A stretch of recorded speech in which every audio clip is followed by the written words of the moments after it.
Attorney general کے دفتر میں وکیل لگوا دو. میرے ایک بہت اچھے یو کے میں رہتے ہیں, انہوں نے ایک دفعہ ایک کام کہا, میں نہ کر سکا, وہ آج تک میرے سے ناراض ہیں. وہ آج تک میرے سے ناراض. رانا صاحب کو اب فکر ہے میں نام نہ لے دوں, نام نہیں لوں گا, میں سیاستدان بن گیا ہوا ہوں. نہیں, آپ پریشان نہ ہو. میں آپ کو بتانا چاہتا ہوں کہ ہم نے اپنی موریلٹی کب ٹھیک کرنی ہے. سیاست ایمانداری کے اوپر کرنا بڑا اوکھا کام ہے. میں خان کو روز دیکھتا ہوں, ہر روز دیکھتا ہوں اس کی قیمت دیتے ہوئے عمران خان کو. ایمانداری کرنا آسان کام نہیں ہے. یہ کتابوں میں لکھنا, محاورے بولنا, بڑکے مارنا, تقریریں کر دینا, یہ بہت آسان ہے. جب آپ پریکٹیکلی ایمانداری کی بات امپلیمنٹ کرتے ہیں گراؤنڈ پہ, تو پھر پتہ لگتا ہے آپ میں کتنی جان ہے. اور میں عمران خان کو ہر روز وہ کرتے دیکھتا ہوں. ہمیں بتایا جاتا ہے, اور آپ لوگوں نے بھی بتایا یہ جب میں وہاں جاتا تھا, میں نے آپ کو بتایا پہلے سال تو آپ جھپٹتے تھے لٹرلی, دوسرے سال آپ کو تھوڑا آسرا ہوا, تیسرے سال آپ سننا شروع ہوئے. اور میں جب جاتا تھا, میں ایکسپلینیشن دینے کی بجائے جہاں جہاں بھی تقریر کی, یہ میرے دوست گواہ ہیں, جہاں بھی گیا میں ایسے واپس لڑتا تھا آپ سے, کیونکہ مجھے آپ پہ غصہ آتا تھا کہ ہم یہاں بیٹھے چوری کر رہے ہیں جو آپ ہمیں باتیں سناتے ہیں. ہم یہاں 18 گھنٹے کام کر رہے ہیں. یہاں کچھ ڈاکٹرز بیٹھے ہوں گے, ایک مریض آیا جو ڈائبٹیز جس کی اوپر ہے, گردے جس کے فیل ہو چکے ہیں, کولیسٹرول جس کا ہائی ہے, بلیڈنگ اس کی ہو رہی ہے, آپ پچھلے 18 گھنٹے سے ایمرجنسی میں اسے بچا رہے ہیں, اس کے لواحقین گالیاں بھی آپ ہی کو دیں, تو آپ سنیں گے نہیں, آپ جواب دیں گے, آپ بتائیں گے, حقیقت بتائیں گے. تو میں آپ کو ایک بات اس سلسلے میں بتاتا ہوں کہ جب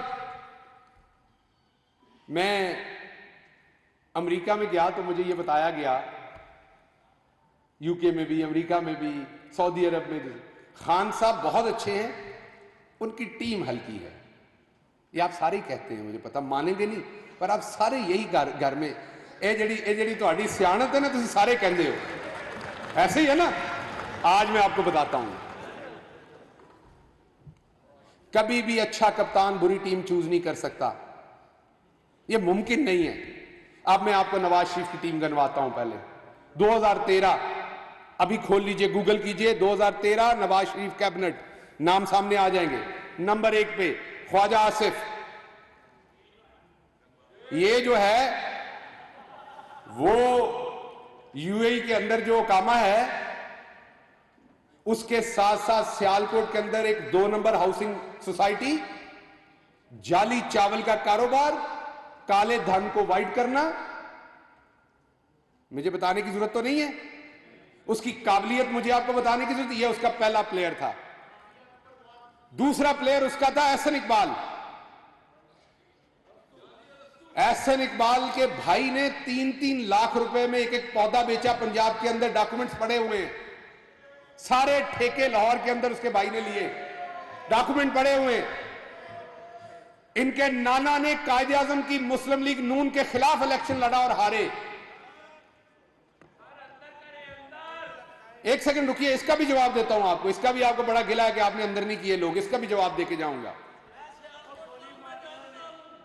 ایک سیکنڈ مجھے بات کرنے کا موقع دو. احسن اقبال دوسرا, مجھے آگے بتانے کی ضرورت نہیں ہے میرا خیال, اسحاق ڈار نام ہی کافی ہے. بر صغیر کے سب سے بڑے عالم جو بزرگان دین ہیں, حضرت داتا گنج بخش علی حجویری رضی اللہ عنہ, ان کے نام کے اوپر کمپنی بنا کے یہ بندہ لوٹتا رہا ہے. اوورسیز پاکستانی کو ملتا کیا ہے, پاکستانی پریشان ہوتے ہیں.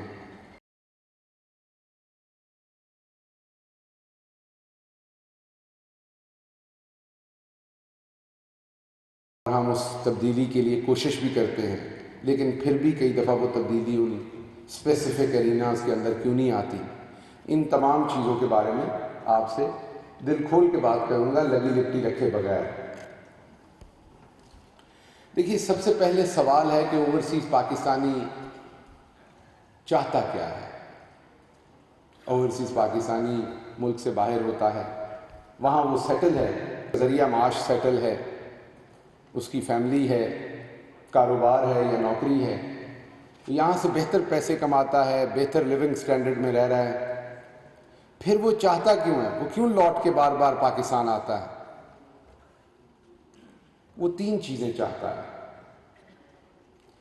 ایک تو اس کا بچپن یہاں پہ ہوتا ہے، وہ اس کو ٹٹولنے، وہ اس کو تلاش کرنے واپس یہاں آتا ہے۔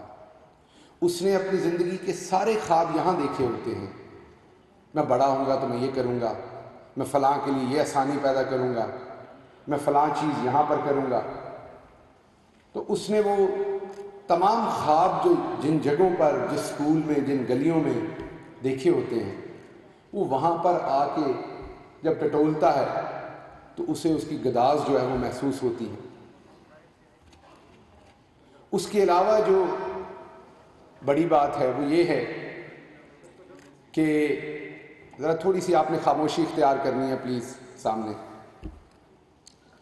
اس کے بعد جو دوسری چیز امپورٹنٹ اس کے لیے ہے وہ ہے شناخت۔ وہ اپنی شناخت ڈھونڈنے آتا ہے یہاں۔ اس کی شناخت کسی حد تک کھو چکی ہوتی ہے، وہ ڈیوائیڈ ہو چکا ہوتا ہے۔ وہاں میں راجہ صاحب یہاں بیٹھے ہیں، ان کی بیٹی بھی وہاں پڑھتی رہی ہیں، یہ جانتے ہیں کہ میں کتنی بڑی اور کتنی معتبر یونیورسٹی میں وہاں پڑھاتا تھا۔ امریکہ کی دوسری بڑی یونیورسٹی تھی۔ مجھے یا میری ذات کو پتا تھا کہ وہ کتنا معتبر جگہ ہے یا مجھے اللہ نے کہاں پہنچایا ہے، لیکن اپنی شناخت نہیں تھی، اپنی بات کی شناخت نہیں تھی۔ جب آپ صبح گھر سے نکلتے تھے اور شام کو واپس آتے تھے تو آپ کی ذات کی شناخت نہیں تھی، آپ کے آئیڈیاز کی شناخت نہیں تھی، آپ کے کلچر کی شناخت نہیں تھی، آپ کی ثقافت کی شناخت نہیں تھی، تو کچھ ادھورا پن تھا، کچھ مسنگ تھا۔ وہ تمام چیزیں جو بچپن میں سوچی تھیں، بڑا گھر، بڑی گاڑی، بہت سارے پیسے، ٹریول۔ یہاں رانا ستار صاحب بیٹھے ہیں، وہ ٹریول میں ہی رہتے ہیں زیادہ تر۔ مینوں نہیں پتا یو کے پی ٹی آئی کدوں چلاندے نے، رہندے اتھے ہی نے۔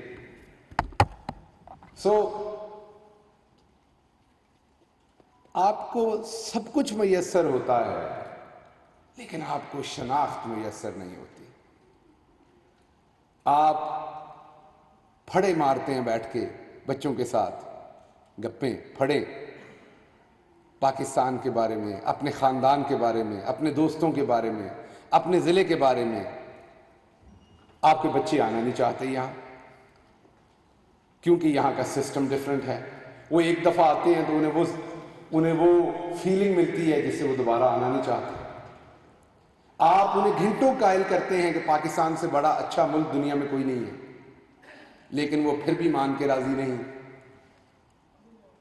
آپ مسجد، بہت سارے ایسے دوست، زیادہ تعداد تو نماز پڑھنے جاتے ہیں آف کورس، بہت سارے دوست پھر اس لیے بھی جاتے ہیں کہ وہاں اپنے ہم وطنوں سے ملاقات ہوتی ہے، نماز کے ساتھ ساتھ کوئی گپ لگ جاتی ہے افطار کے دنوں میں، سحر کے دنوں میں۔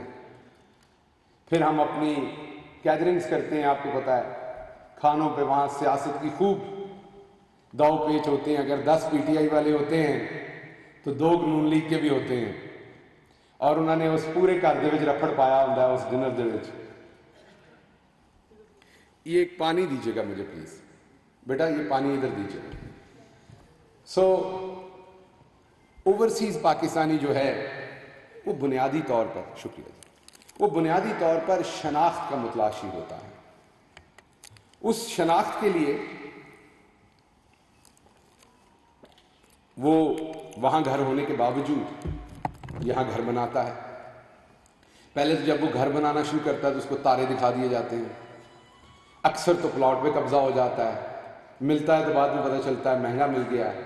مکان بنانا شروع کرتے ہیں تو جو کچھ اس میں ہوتا ہے وہ میرا خیال آپ میں سے بہت ساروں کو پتہ ہے۔ بنا لیتے ہیں تو پیچھے سے رشتہ دار نہیں چھوڑتے اس کو، گاڑی خرید کے جاتے ہیں، نئی چھوڑ کے جاتے ہیں، اگلی دفعہ وہ پرانی ہوئی ہوتی ہے آنے تک۔ تو یہ سارے مسائل میں سے اوورسیز پاکستانی گزرتا ہے، آبجیکٹو ایک ہوتا ہے شناخت۔ اسی شناخت کے لیے میں سیاسی طور پہ کہہ رہا ہوں، انسانی طور پہ کسی کو نہیں کہہ رہا، سیاسی طور پر 2-2 ٹکے کے لوگ جب یہاں سے جاتے ہیں تو ہم ایئرپورٹ پہ ان کا بیگ ریسیو کرتے ہیں، ان کو ریسیو کرتے ہیں، انہیں ٹیکسی میں بٹھاتے ہیں یا اپنے ساتھ بٹھاتے ہیں، لے کے جاتے ہیں، ہوٹل میں کمرہ بک کرواتے ہیں، انہیں شاپنگ کرواتے ہیں، کھانے کھلاتے ہیں، اپنا سارا سٹرکچر تباہ کر کے ان کے ساتھ پھرتے ہیں۔ امید کیا ہوتی ہے؟ جب میں پاکستان واپس جاؤں گا تو یہ شخص مجھے پہچانے گا، مجھے اگر کہیں مسئلہ ہوگا تو میں اس کو بتا سکوں گا۔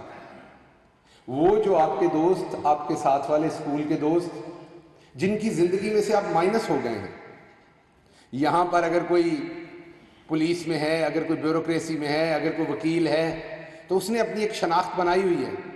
اب آپ شاید اس سے زیادہ سکسیسفل ہیں، لیکن آپ اس پورے منترے میں سے مائنس ہو گئے ہیں، تو آپ کا وجود نہیں ہے۔ جب واپس آتے ہیں تو آپ کی ریلیونس نہیں ہے، آپ ان سے وہ باتیں نہیں کر سکتے۔ تو اس شناخت کو لانے کے لیے آپ ہوز ہو ہے اس کے ساتھ اپنے کنیکشن مرتب کرنے کی کوشش کرتے ہیں۔ میں یہ ایک ورکر کی بات نہیں کر رہا، پولیٹیکل ورکر کی اور بات ہوتی ہے، وہ تو آئیڈیالوجی کے ساتھ جاتا ہے۔ میں جنرل اوورسیز پاکستانی جو اپنی زندگی میں دیکھتا رہا ہوں، جس وجہ سے ہم کلنٹن کی، حالانکہ ہلری کلنٹن نہ ساڑی پھپھی لگتی ہے نہ انہیں کدی لگنا ہے، اسی انہوں $25,000 دے بہنے، اس تو بعد انہوں یاد بھی نہیں ہوندا۔ وہ جدوں اگلی باری وہ ساڈے کتے سامنے آندی ہے کسی ڈنر تے، تو جڑا ساڈا ہینڈلر ہوندا ہے نا، جنہیں ساڈے کو پیسے دوائے ہوندے نے چک تھل کے، وہ کنج کہندا ہے مسٹر گل، وہ بھی پیڑے جے منہ نال کہہ دیندی ہے ہاؤ آر یو، وہ دس دیندا ہے کہ جے گھر گئی سے تو $30,000 لیا سے۔ سو اصل میں پوری زندگی ہماری شناخت کی جستجو میں گزر جاتی ہے۔ گھر میں دیکھیں تو وہاں پر تصویریں لگی ہوتی ہیں وہاں کے لوگوں کے ساتھ، وہاں والے ہمیں اپنے آپ میں اپناتے نہیں ہیں، کیونکہ آتے میں ساری وہی ہیں پرانی، چھوٹی موٹی چگلی بھی ایسی کرنی ہے، دوجے نو بھی پوچھنا ہے وہ دے کام دے وچ۔ سانو مسالے والی چیزاں کھان دا بھی شوق ہے، سانو پاکستان اپنی اماں دے نال بھی گھنٹہ گھنٹہ گل کرن دا شوق ہے، وہ تو ساڈی بڈھی ناراض ہے اتنے کہ سارا ویلا تو تسی فون تے لا دیتا ہے۔ بیگم صاحبہ نے تو انہوں نے اپنی ساریاں بھیناں نال گل کرنی ہے، سنا سفینہ دا کیڑا جوڑا آیا وہ پتہ ہونا چاہیے۔ سو درزی انہوں دا اتنے ہوندا ہے، درزی ٹائم تے کپڑے نہیں دیندا، وہ اس ویلے فلائٹ چلی جاتی ہے جس دے کپڑے آنے ہوندے نے، کئی باری کپڑے گواچ جاندے نے۔ سو مختصر یہ ہے کہ ہم تمام لوگ، عورتیں ہوں، مرد ہوں، بچے ہوں، ہم شناخت میں، ہمارے بچے ہماری طرف دیکھتے ہیں کہ یہ بابا یہ ماما کس طرح کی باتیں کر رہے ہیں، یہ کیا بتا رہے ہیں، ایسے تھوڑی کا ہوتا ہے۔ وہ کہتے ہیں فیملی از دس، جو اس گھر میں رہتی ہے یہ ہماری فیملی ہے۔ ہم انہیں بتاتے ہیں نہیں نہیں میری وہاں اماں ہے، میرا بھائی ہے، میرے بھائی کے بچے ہیں، میرے بھائی کی بیوی ہے، وہ ہماری فیملی ہے۔ نہ انہیں اسکول یہ پڑھاتا ہے، نہ انہیں وہاں کا کلچر یہ پڑھاتا ہے۔ تو بنیادی طور پر جو میں بات کرنا چاہ رہا تھا وہ یہ کرنا چاہ رہا تھا، آپ نے کور کمیٹی میں جانا ہے، آپ نے پہلے فارغ ہونا ہے اسد صاحب، آپ نے کور کمیٹی میں، آپ آ جائیں، میں پھر یہیں سے شروع کروں گا۔ نہیں مجھے بھی جانا نہیں، آپ کا لیٹ ہونا بہتر نہیں، میرا ہے، آ جائیں۔